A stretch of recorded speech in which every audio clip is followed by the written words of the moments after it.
So we have had a little sprinkling rain on and off outside, and we didn't want to risk it.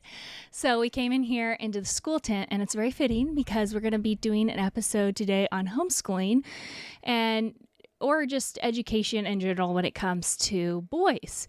Fidgety, wiggly, energetic boys that may or may not fit into the box of what is expected for their behavior, because that is really what we do a lot of, is educate boys here in our home, and we have young ones. But I'm excited to walk through a listener question and just talk about what are some practical ways we can help our boys learn and make learning exciting and enjoyable for them with their God-given gifts, like working with those bents instead of against them. Folks, if you enjoy this podcast, we would love it if you're able to leave a rating or a review on whatever platform you listen on. If you do watch our podcast on YouTube, you get, if you're watching, you get a little inside sneak peek. It's not really that much of a sneak peek, but it is a peek at the inside. So it is an inside sneak peek on some level. Which is this sneaky? Is this a sneaky peeky? I don't know if it is. That's the question. That's the question. But regardless if you're watching, you now have somewhat of an idea as to what the inside of our homeschool tent looks like. Boy, man, I'm doing a good job, huh? Can you say I'm doing a good job? You are. You're doing a good job. So if you do watch it, please hit the like button or subscribe to our YouTube channel. Those things help us a lot, and we appreciate it. All right, let's get this thing rolling.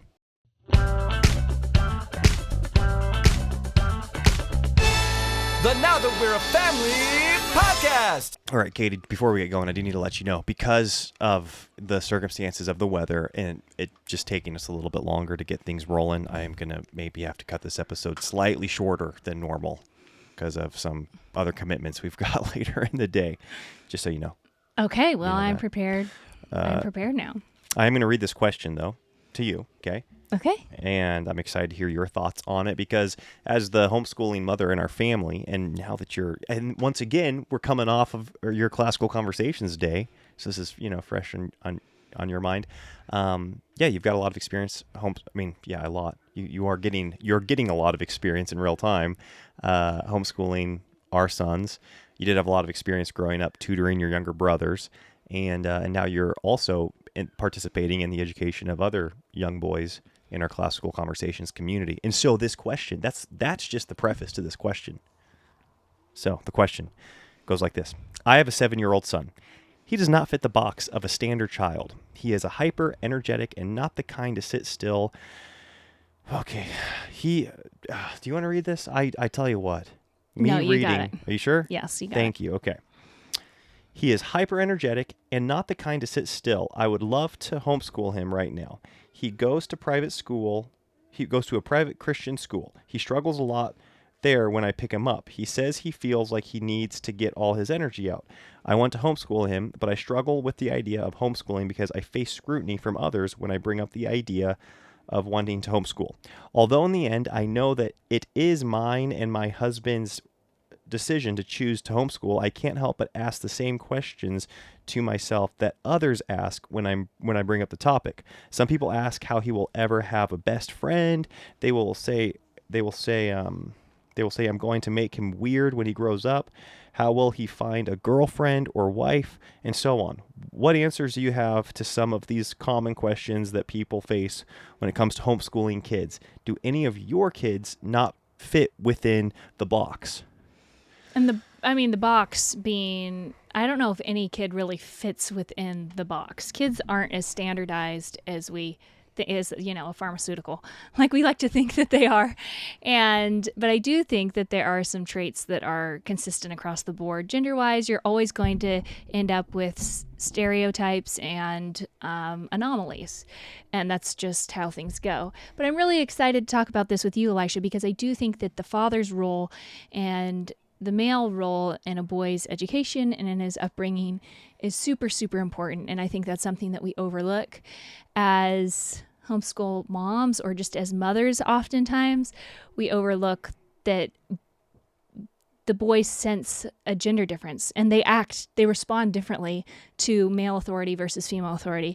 And that doesn't mean that they don't need to respect both and be able to learn from both. But it's not the same in their mind. And that starts to happen at a pretty young age. At least we've noticed that with our kids and with our friends' kids. So I do think this is a good discussion, because I feel like the education conversation typically is a conversation that women have and mothers have, and fathers tend to stay out of it, either because they feel inadequate there, or they're busy elsewhere, or they don't feel needed in that role. Yeah, I know I'm always a bit surprised when I talk to other Christian dads and they seem disinterested or on some level removed from the education, I guess, process of their children.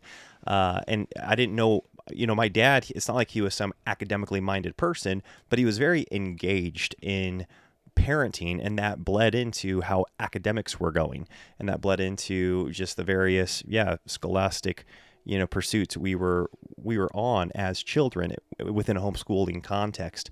And I think my mom appreciated that. I always knew that if I was disrespecting my mother, it was the buck stop. It went to my father. Does that make sense? It wasn't like they were these isolated entities. They were very united in their presentation, even though it was my mother putting in more hours in the home when it came to practical tutoring and teaching of different during homeschooling time. I knew it was also my father. Like he was very much present even when he wasn't physically present. And so I think I've brought that attitude into our homeschooling and into our education. And in fact, I've been surprised because I think for forever, I thought I was going to be very similar to my dad, where maybe I wasn't really dialed in and tuned in to all the various academic things that we were doing, but I knew I wanted to be a huge support and have a presence in the home. But I've been blown away with how much I've loved the actual curriculum, and nerding out with you on what we're actually teaching our children. And so again, that's been our experience. That was my dad's experience. I don't know how it was with your father in your home. Again, your mother, I'm sure, did all the heavy lifting when it came to homeschooling, but did you feel like your dad was supportive or present in those years as well? Well, it's interesting because I do feel like my dad was involved. He cared. So he definitely did things like he recommended we do immersion. And so for 3 months at a time, because he just read a book, The 4-Hour Workweek by Tim Ferriss. And so for a time, we just did a bunch of math a day and 3 hours of harp a day. And that was all we did. So we dropped all other subjects and just immersed in those 2 subjects. And at the end of 3 months, we were being able to take harp jobs and play at weddings and stuff like that. And we had progressed rapidly in math. So he came in with these spontaneous bursts of energy, and my mom, I don't know what their dynamic was on that. If she was stoked, if she wasn't, I always saw them as a unified front. So I'm not sure. She was definitely the one who kept us consistent. And we are a primarily female home with 8 girls in the house. So I don't know what my brother's experience was with my dad's role in their education. Something that I've been so grateful for, though, we were just talking about this, is how involved Elisha is and how much he cares and how much he sees our children's education as a part of raising and developing them, and not just like this female thing or something I'm supposed to take care of, but it's like, okay, this is the next generation and this really matters, just like their spiritual growth, their mental growth, and academic growth is something that really reflects on him and reflects on both of us as parents. Right. And so I've been so grateful that you haven't waited around and to be like, oh, well, when they're in high school, just care. It's like, no, right now, when they're in kindergarten or first grade, he cares and he wants to hear about it and has opinions on what we're going to teach and what we aren't going to teach and what's worth spending time on and not. And that's been such a blessing for me to have that sounding board. And his perspective on like, oh, I don't think they're going to take that well, or I don't think that's worth spending a lot of time on. Because again, I do think that it's really easy to just get in mom groups and we all get in our own little heads of like, this is going to be great. And then our kids are like, no, that's not great. I do especially feel like, our boys. Right. And I do feel like that dynamic within marriages when it comes to homeschooling homeschooling families.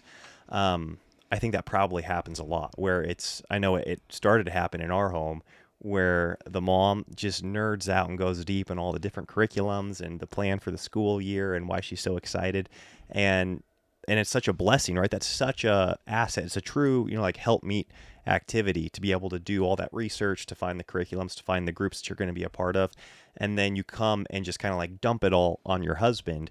And I think a lot of times the husband can get he's going to react I think oftentimes in one of two ways. He'll become totally passive and say like, okay, whatever you say, honey, and kind of do the whole passive route of deflecting and just kind of being like, you know what, I'm just going to check out. It seems like you've got this under control. I trust your judgment. Whatever you say goes, honey. And they kind of detach from the whole process. And then I think another reaction is getting very defensive and getting kind of overprotective. I mean, like, whoa, whoa, whoa, whoa, whoa. Like, back up a bit. This is, I'm the head of this household. I want to know what's going on in the educational, process of my children, and can kind of dampen the energy that maybe in the momentum that the wife had. And I think I've probably swung between those two reactions.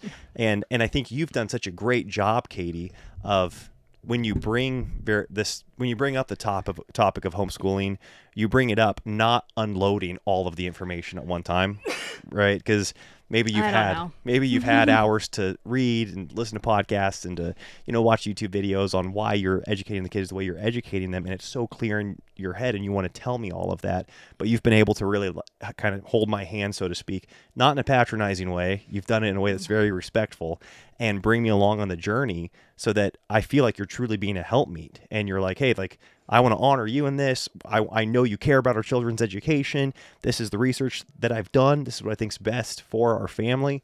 And then you bring me in on the conversation.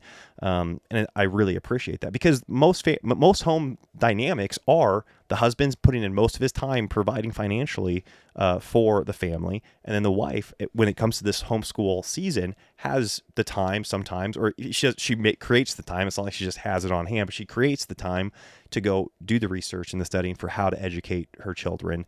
And so there can be this, I'm talking way too much, I know, but I think just from my experience, you can feel intimidated as the husband. Was like, whoa, how much you've read all these books. I wanted to be out in front of this, slow down for a second so that I can wrap my mind around the homeschool philosophy, or the overall education philosophy that we're bringing into our home. And I think you've done a great job of being like, no, like, I want to be a help meet. Like, I am coming, we're doing this together, and I'm this leg of the team right here. I'm this part of the body. And so anyways, okay, real quick, if you're looking for music lessons for your family, piano lessons, guitar lessons, fiddle lessons, ukulele lessons, mandolin lessons, you can subscribe to Voteberg Music Academy and get lessons for the whole family. Subscribe to the piano course, one subscription, get you piano lessons for the whole family. Subscribe to guitar, that gets you guitar lessons for the whole family. We'll link it below. You get a special discount, and you can see that below by listening to our podcast. That's how you get the discount. Go check it out. Yeah, and I do think that unified front is really important, though, especially with boys, if you want them to value their academics. Because if the father, I'd say a third perspective, like what you mentioned, is just to poo-poo what the mom's doing. And to just be like, that's just like sissy stuff, that's book work, that's not real life. Especially if the dad is a blue-collar worker, then the son is going to think that's super cool, which is awesome. But getting on the same page with your husband to be like, hey, what are the skills that we want to teach our boys? What are we going to teach them academically? And so that we can both be on board, and it's not this parent battle, because the son will way play into that if the parents aren't aligned. And it's like, mom's trying to get me to do schoolwork, and dad's like, that's a waste of time, come work with me. And you aren't aligned on the long-term vision of what you want your boys to enter the workforce with, like the foundation you want. Yeah, their capabilities. Yeah, because regardless of what you want them to do, it's going to be a combination of skill sets. It's going to be a combination of academics to some extent and hands-on work capabilities. And so you want to be on the same page, or your sons will manipulate that situation, and it will be like pulling teeth for the mother to get them to do anything. So that's just something that I've seen a lot in homeschool families, and I'm really, really grateful that I feel like Elisha and I are on the same page, and if we get off, then we want to reconcile that and make sure that we're presenting a unified front to our kids.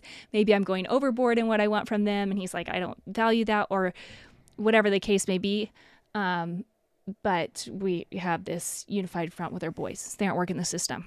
Yeah, I would say being unified is almost it's like more important than even being right in the academic philosophy. Meaning, like, you and I we're prone to extremes, right? And so we'll be united in saying, high level math is so irrelevant. we don't even want our boys to be engineers or to have these skills. We want them to do this. And so we're going to abandon that. We're like, yeah. And we're united. And then we'll swing the other direction. We're like, boy, we want our boys to be able to, pass college level math tests when they're 11. Like, let's double down or triple down on this. We're very united. And those are two, worldviews that are common. And I don't, like I said, it's like, which one's right, which one's wrong. It's like, we'll be united in the pursuit. And then also you obviously want humility and being open to growth in both those areas as well.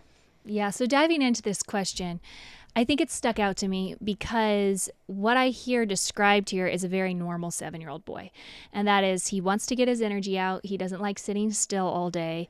You're saying maybe he's hyper or at, I feel like hyperness is just energy that's been bottled up too long. And so any boy can become hyper, any girl can become hyper when they don't have healthy outlets for that energy. It can become unhealthy and turn into this kind of manic state. And so I think it's so sad how many kids we have medicated in schools right now because they need to fit the box of being educated through the school system, which is sitting still for hours at a time, where children were not designed by God to do that. And so it's going against the mold, but it makes it so much more efficient to get kids through a educational system. It makes it easier to get them through an educational system. So we drug them up and we send them through. And I'm not saying that there aren't real cases where that is helpful in a certain instance, or there aren't real learning disabilities or anything like that. I'm not here to negate those things and those decisions that parents make for their kids. But I do think it's really unfortunate when you look at statistics on ADD and ADHD and all these different diagnoses that have happened just in the last 5 years. They're skyrocketing. And you could point to, food coloring. You could point to excess sugar. You could point to all the screens that they're using in classrooms that are stimulating our kids' brains and reducing that gray matter so that they don't have impulse control. So it's not just how the kids are learning. I mean, part of it is how the kids are learning. Part of it is environment that we're living in right now. But then part of it is just they're little kids. And so even when you take away those things and you feed them, bone broth and organic chicken, and they've never seen the light of an electric lamp, they're still going to have way more energy than an adult and an attention span that's a lot shorter.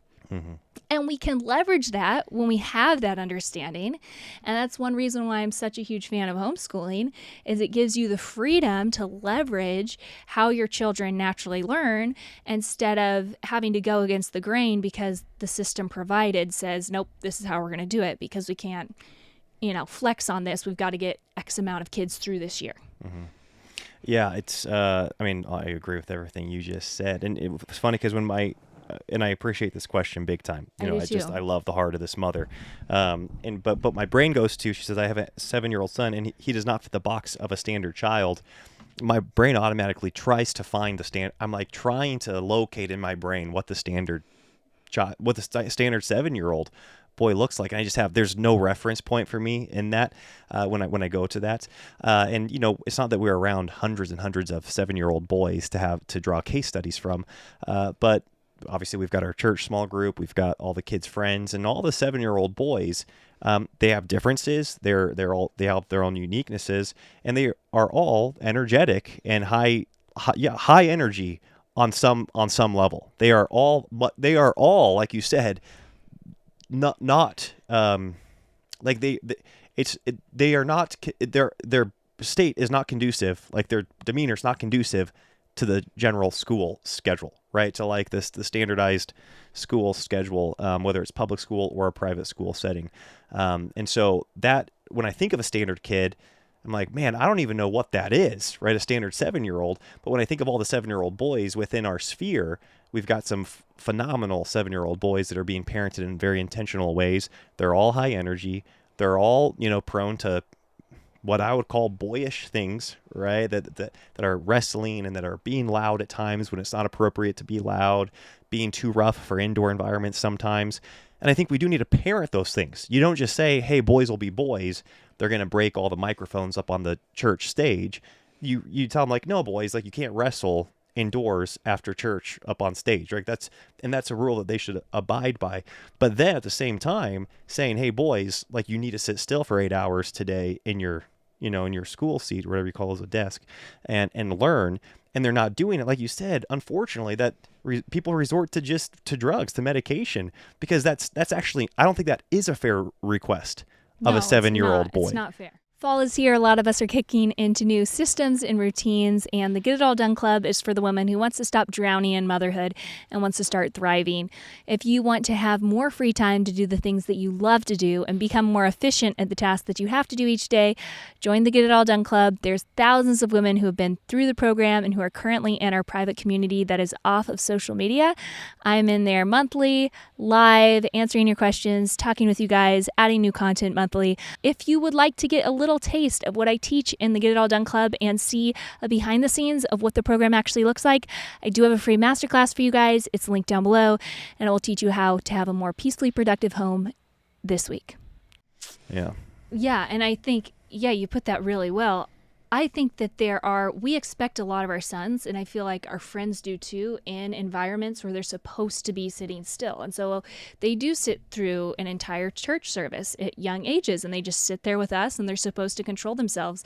They sit through home group if they need to sit through home group. If they sit through, our classical conversations day is 3 hours. So long for kids to just be in there without a break, but they sit through that. And so we do have this expectation of, no, you will have self-control and you will control yourself when mama's teaching, when you're doing your math, when you're in these public environments. But what I think makes it different for them is they know there's going to be a time where they're going to get released to go run out and play. Mm-hmm. And those times are very consistent, and they're built in just as intentionally to our day and into our education as the seated work. And so I think that, when I have my son focus for an hour and a half on his math lesson, that's a long time for him to focus. But he knows that for 2 hours after that, he's literally doing an Indian call and running around and riding mountain biking berms with the neighbors next door. Mm-hmm. And so they go, okay, I can do this. And you see them controlling their brain. It's the same thing with, sitting through church. You sit through an hour and a half church service, and right afterwards, you get released to go run out in the back of the church and kick around a ball with all the other kids like crazy for, 45 minutes before we head home. Mm-hmm. So I do think that, unfortunately, in the school environment, we just, in a, public school or even private Christian school environment, we push these little kids for hour after hour after hour. The only break they're getting is walking down the hall to their next class. And that's not enough. Like, in their brain, they're going, well, I'm just going to explode right now with all my energy, because there's no outlet for that coming for me. Yeah. And so I think that a very practical way that we can homeschool our boys is letting them know that just as consistently as we expect things of them, we consistently also provide them with an outlet to run around and get all that energy out in a healthy way so that it doesn't turn unhealthy in the classroom environment. And I think that is a fair way to educate children, is to give them what they need. And they need two things. They need freedom and exercise and mobility, and they also need to learn character and mental control and self-control. Yeah, and as you're talking, because it sounds like their son does go to a private Christian school, which is great. We would recommend that over the public school system. So it's cool that you guys are putting forth that intentionality and probably at cost as well. But I do question sometimes at the young age, and again, we can't speak from experience because we've only homeschooled our children. But until kids are older, I do wonder, with even private Christian schools, just the structure of the school day, if it is beneficial and advantageous to those young learners. I do think when the boys are older, when they're like 10, 11, 12, and their ability to be patient, their ability to sit, their self-control is growing, their ability to stay focused for longer periods of time, then I do think those environments can be more productive, and it can be very helpful. But in those younger years, I do, again, obviously we're choosing homeschooling, and so you can see where our preference is and what our bias is. And I feel like in real time we're trying to feel out because we already said we do not let the whole boys will be boys line. We don't say that line hardly ever. I don't think we've ever said it. And and I've got a huge issue with even Christian parents that let their boys be wild and rough in indoor environments, or in environments that in my mind are clearly not appropriate for yelling, for being rough, for making a mess with their food. Again, I'm like hyper. My dad was with us, and I just have carried on that tradition. And so I will take my boys out of those environments and talk to them very sternly, bring them out to the car and have a talk with them if they get caught up in those wild kind of frenzies with other young boys in an indoor environment that I think is, not is inappropriate. And so we do require a lot of our boys when it comes to self-control in those areas. But then at the same time, like you said, we try to facilitate just the natural inclinations of boys to go outside, to be energetic, to be rough, to climb trees, to wrestle. Last night, all of our boys, I think every single one of them after home group, they're all outside playing, and I think all of them were wrestling another boy. Mm-hmm. And I was fine with that, right? Yeah. Like, I'm very fine with all of our boys wrestling other boys after home group out in the yard. I'm like, that's great. That's very healthy. But I don't want them doing that in the middle of home group, right? I don't want them doing that in the middle of a church service. I totally lost my train of thought. But so I do think that is something that we're trying to sift out on a daily basis. Like, okay, we love a lot of what private Christian schools offer when it comes to structure and even the rigor of some, especially classical Christian schools. We're kind of like, man, they require a lot of their kids, and I think that's good to require a lot of your young children academically. But we also want to do it in intervals throughout the day that are healthy to just the natural state of the child. Well, that's the thing. It's not like this necessarily goes away when you homeschool. It's not like, because you can still plan out your day in a way that's not conducive to how children learn.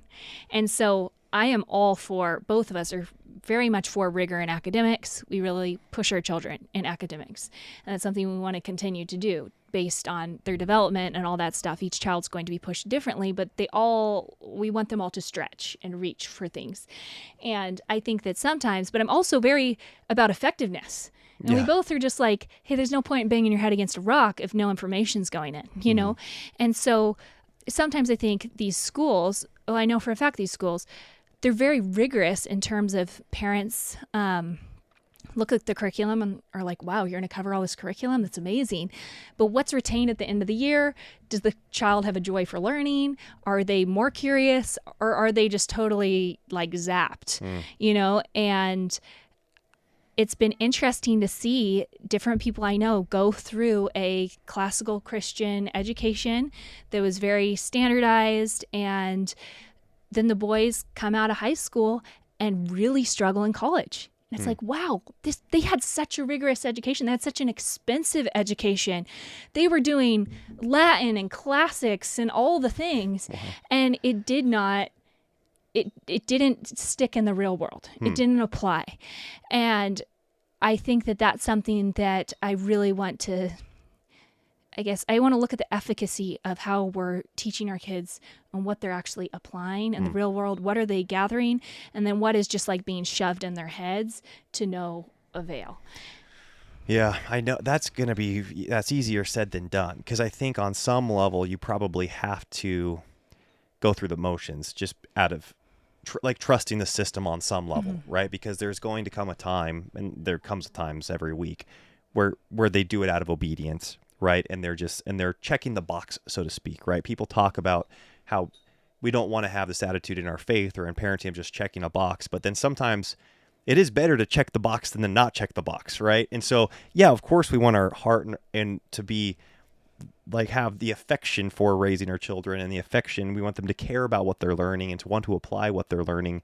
But then even when that's not happening, you still want them to be obedient, right? Because that's actually that is a real world trait, a real world skill, is being like, man, you're not passionate about your job every day. You're not passionate about your business or everything you do every day, but then you still do it. You still have to show up on Wednesday and clock in sometimes. And you're like, well, were you just going through the motions? You're like, honestly, I can't remember. I just showed up and I did it. And that's better than not showing up, losing your job because you're like, well, my heart wasn't 100%. Oh, totally. I'm not talking about, I'm glad you brought that up, because I'm not talking about our kids' emotions being involved in what they need to do. I think there's a big character piece in academics. I think it's more, retention. So basically, when I'm putting in an hour of work, I want to be getting out a lot of fruit from that child's brain. I want that to be multiplying fruit. I don't want it to be like I just wasted my time. Yeah. And I think sometimes we put our kids through these systems and it's a complete waste of time. Yeah. And I Even guess though the system had a ton of good things in it, technically, it wasn't taught in a way where it was received. Yeah, thanks for clarifying, because I think I did take that the wrong way. I wasn't fully tracking with what you were saying. But even what you just clarified, my question then is, how do you know the difference of a kid manipulating the situation and not manipulating the situation? And I can only speak from the experience of teaching private music lessons, because when I was teaching a lot of private music lessons and I had, 4-year-olds to, like an 80-year-old student, this age range, I stopped doing hour-long lessons with anybody that was younger than 12, and I would only do half-hour lessons, because you get like 17 minutes into a lesson with a 7-year-old, and you're kind of like there's diminishing returns, on this investment, on this time, very quickly, but the parent paid for whatever, their 40 minutes or their hour or their 30 minutes, and it's like, boy, you got to just kind of go through the motions here. And I've seen the kids start to fade, right, on a regular basis.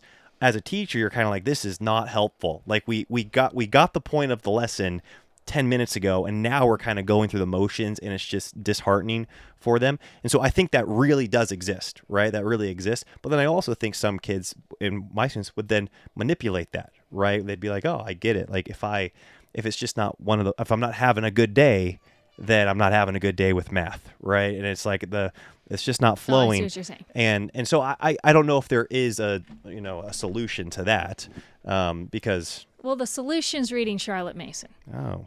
Okay? Because the child always has to finish their lessons. That's never an option. The child has to finish their lesson, but if their brain gets fatigued on a certain subject, you move to another one to give them rest. So it's like, okay, you're tired of doing your math, we can move to your writing, but it doesn't mean that we don't finish your math. Charlotte Mason is just like she understands the psyche of a child and how a child learns and how a child is motivated. And it is before our society now that is just so robotized. I like it. That's a word. And I would really encourage you to read her actual writings more than other people paraphrasing her. And also read her writings. Don't just read what people say about her, like YouTubers, because people take what she says and apply it a lot of different ways. And I feel like Charlotte Mason, I don't feel this. She was very rigorous. I mean, her kids graduated knowing 4 languages fluently. Like, she was not just like get a stick and scratch in the dirt all day, which I think sometimes is how her work gets translated. It's kind of like unschooling. Yeah. I don't want to put a bad name on unschooling, because there are people who unschool very rigorously as well, but kind of that like free range, kids will just kind of pick up on knowledge. She had a very structured way to introduce ideas to children and to give them that feast of ideas. She was very intentional about presenting them and also having the kids speak back what they were learning. And so it was showing that they were retaining and they were gathering information. So anyways, just a really phenomenal resource when it comes to understanding how to push a child, when to push a child, and how to do it in a respectful way that's respectful of their childhood and their personhood. And so it's more like parenting than just academics. Oh yeah, like just read it as a parent. Yeah. Because all of us are educating our children. Like that's something that I wish could come across more, and I think it's unfortunate it doesn't. We all are home educating our children. And that is why the father needs to be just as involved as the mom, especially on the philosophy side of things and the big picture side of things.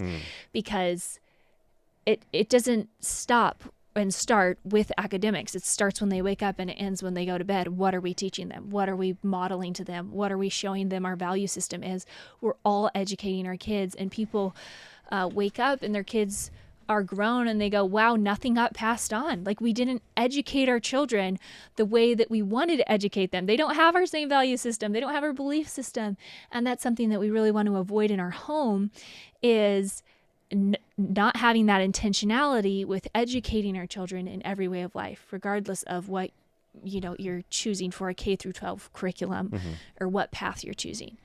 Yeah, that's inspirational to hear, and it's also convicting and motivating. And I do think it just, like you said, shows more and more how crucial it is that the father is involved. There is no like checking out or being like, oh, that's just that compartment, that's that category of life that the wife's in control of, the mom's in control of. Because the overall philosophy of the home, you want there to be some level of consistency, right? Like you want just the language that's being used around the home to also be acted out in the home. And I think that's, as you were saying that, I was like, man, that has got to be one of the most, that's got to be one of the biggest killers of like momentum in a home, is when the academic philosophy says one thing, or the theological philosophy says another thing, or the parenting and like discipline says another thing, or the sports philosophy says another thing, and like the entertainment philosophy says another thing. And there are all these categories in a kid's brain, and they're like, well, I know I don't like sports because that's that philosophy, and I do like the entertainment one because that's this, and I'm okay with school because it's got a little bit of this, versus just a holistic life philosophy. And you're able to look at all of those things through that lens, and see the value in each and every one of those things. And so that is something that I want to get better at. And then not just obviously as a parent, this is for every parent, don't just preach it, but act upon it, right? Because we know that more is caught than what is taught. And so if you are telling your kids that there's beauty in reading, and that readers are leaders and leaders are readers, and you don't touch a book, like what do you think they're going to take from that? Like, and all you're doing with your free time is watching a screen and not picking up a book. Or if you're emphasizing the importance of God's word and how you have to build your life upon it, and they don't see you open the Bible, like what's going to be actually communicated, and it's not your words, it is your actions that are going to be communicated. And same goes, just with everything, saying like, man, you teach your kids to just love God's creation and everything that he's created, but then you're not in awe when you go on hikes, right? You're not pointing out the sunset or the sunrise, and you're not just like celebrating a phenomenal meal that the mother makes. It's just kind of a utilitarian necessity that you're kind of like, it's just kind of whatever, going through the motions with those things. That's what's going to be passed on. Yeah, it really matters. And it's very sobering because you start to think, okay, what am I actually valuing with my time and with my money, and not just what do I say I value. And that's always a big wake up call for me. But going down to the last part of the question, I would obviously highly suggest you homeschool your child if a school system is not working. There are departures from the rule. I think there are little boys that will sit there for hours at a time and love it and love the bookwork. And I'm not saying that's not true for some boys, but because your son is crying out to you saying, hey, I have energy, and he's being made to feel weird in that environment, I would just pull him. I would say it's the environment, because that's a very natural thing for boys to feel. Is a lot of energy when they have to sit still all day. So put him in an environment where he can be more successful. And we do an hour, and then we have an hour of playtime, and then we do another hour, and then we have an hour of playtime, and then we do another hour. And you just did more than they did at the school all day. So you can be very, very efficient at home. In regards to a couple other things, like, okay, I'm worried I'm going to make my son weird, right? And I think this has a lot to do with the parents, regardless of whether they go to school or not. Parents who are kind of like strange socially have kids who are kind of strange socially, typically, or regardless of whether they're public schooled or homeschooled, and then parents who coddle their sons. And this is like a really big thing too, is you have to be willing to push your son socially and not always let him dictate what he's going to do or how he's going to behave in a social situation. And so this is an actual skill that I think some parents think is just a given. Some kids are gregarious, some kids aren't.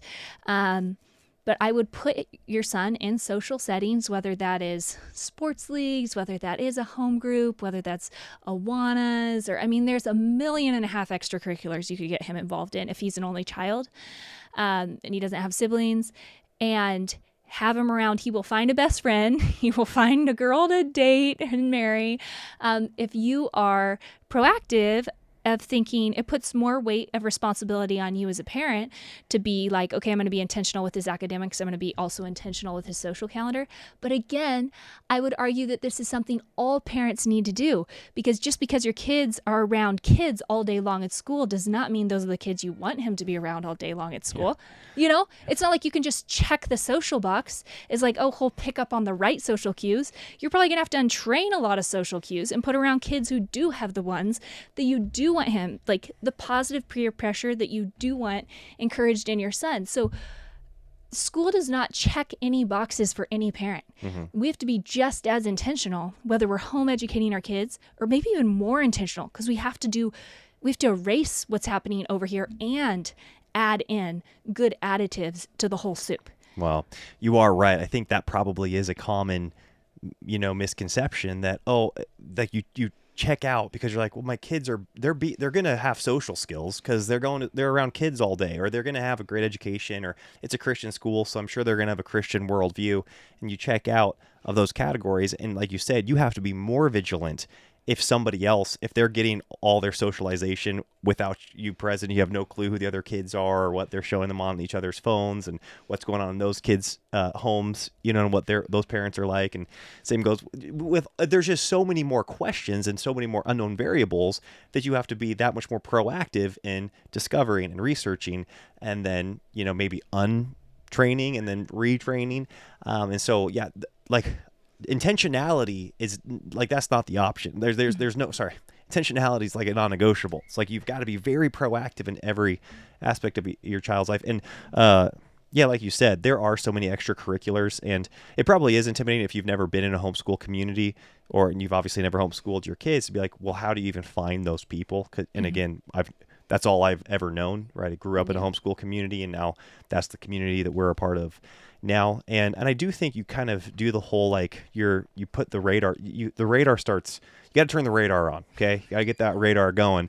And since the time we moved to North Idaho, we had some family, which was really nice in town, some cousins, and the kids had some cousins here, but we didn't have like a big friend group that we were moving to. So I feel like once you're on the lookout, you can't help but see different groups of kids you do want your kids to be around, or kids that you want to maybe even avoid. And we're a part of different like father-son ministries that are not a part of our church. We're a part of, extracurricular activities that are inconvenient when it comes to like logistics, but we want our kids to be around specific kids. And so we're willing to go out of our way. We don't want it to dominate our family life, but we are pretty in tune and dialed into different little groups around our community that we're making an effort to have our kids be around. And I think that you'll be able to discover that, like you said, Katie, through sports, through extracurriculars, and ideally through church, where you're able to get connected with a small group, and then you find like-minded people. And if it just doesn't happen, then you have to create it. And that's what's so cool, with our home group that we're a part of now. We didn't start this thing. Like, another family, the Delahooks, just took a ton of initiative, and they headed this thing up. And it's not that every family comes every week, but there's like 25 to 30 families that are part of our, you call that a small group, but it's a ton of people at this point. And there's so many like-minded families, homeschooling, Christian school families, like, that are really building each other up in this pursuit. And that's powerful. And somebody just had to head that up, right? It just didn't happen out of nothing. Somebody put forth effort and energy and connected with a church and asked if if the church could support them in this endeavor. And here we are, 3 years later, and it's just this phenomenal, like, such a vibrant community of support in that area. Yeah, and we aren't saying, I guess, oh yeah, it just happens. Like, your kids just end up in Christian community, but it doesn't just happen anyway. It doesn't just happen. I mean, people put their kids in a Christian school because they want them to be around good influences. You know what I'm saying? Like, not every kid at the Christian school is a Christian or is the influence that you necessarily want your kids around. Yeah. Sometimes, like, troubled opposite. Kids go to Christian schools because their parents are like, hey, we need them to be around good Christian kids. Yeah. So it's just not, you need to be intentional. And it sounds like your current support group just has not been intentional in that way. And so you're going to have to go outside of that support group to find new friends and find new supports, because they're relying on different systems. They're relying on the school system for certain things. And they're saying, hey, your son's not going to have friends, get married, be socialized, or be normal unless he goes through this system that's not serving your son. Yeah. And so you just got to pull out of the system. Right. And again, there's even lots- when people say that, you just kind of say, well, how's that working statistically for all the other kids, right? It's not like every kid that goes to a Christian school just ends up in this vibrant, fruitful marriage, or, or that they've got the best group of, Christian friends or this awesome support network. And obviously it's same goes for public schools, where it's like, oh, they're not going to be socialized. And you're like, well, I don't want that socialization, right? That is common in the public school, and that is oftentimes common in Christian schools as well. Yeah, it's like socialization is not the exact same thing as socialization. Like, not all socialization is created equal. Right. Not all marriage partners are created equal, right? Even like the whole weird thing. Well, what type of weird are we talking about? Are we talking like weird, like stands out because he's a cool different in terms of he's like not doing drugs and like sleeping around, like exactly. That's weird, because like, Elisha and I were both weird when we went to public school, because we didn't do those things. And not going to school, but like doing sports at the school, at a public school. And that's the kind of weird we want our kids to be. Or is he gonna like tuck his shirt in his mouth when he talks? Like, okay, well, we can work on training that. We don't want that, obviously, but that's not something that's just automatically gonna happen in school. So it sounds like your son's more likely to pick up a behavioral issue going through this same system that's not working for him than it is to pull him out and train him in the behaviors that you would like him to have. Yeah. So anyways, just encouragement on educating boys. It's not bad to work with their bents and give them lots of fresh air and free time. And then also, like Elisha said, have high expectations for them when there are those times when they're supposed to sit and focus. Yeah. And the husband just needs to 1,000% have their mother's back, right, when it comes to what she's trying to enforce at home, I think. And if you can't do that, then you need to get on the same page. And the as mom a might couple. need to change her expectations so that she can align with her husband's vision, because he is the leader of the home.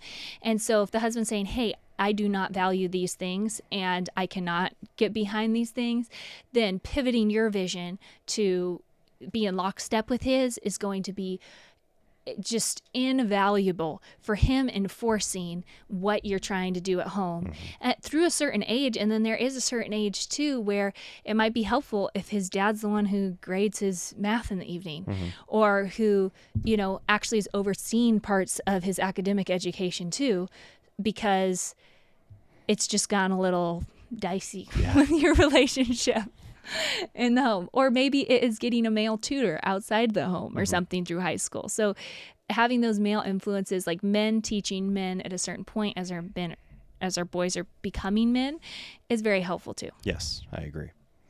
Okay, that's it. That's it for today. We've got our 7-year-old coming here staring through the camera lens. You want to say hi? Here. Hello. Nice, Leon. Great job. Do you want to say anything about yourself? Sure. My name is Leon, and I do school. I'm a 7-year-old kid, and I do 4th grade math. My mom teaches me, and I am homeschooled. I really like it, or I don't like it the best, but it's fun. And and as you can see all of our school supplies back here for Classical Conversations, which is a co-op. And that's all I wanted to say. All right, thank you. Thank well you. said. Thank you. All right, folks. Talk to you next week. Bye-bye.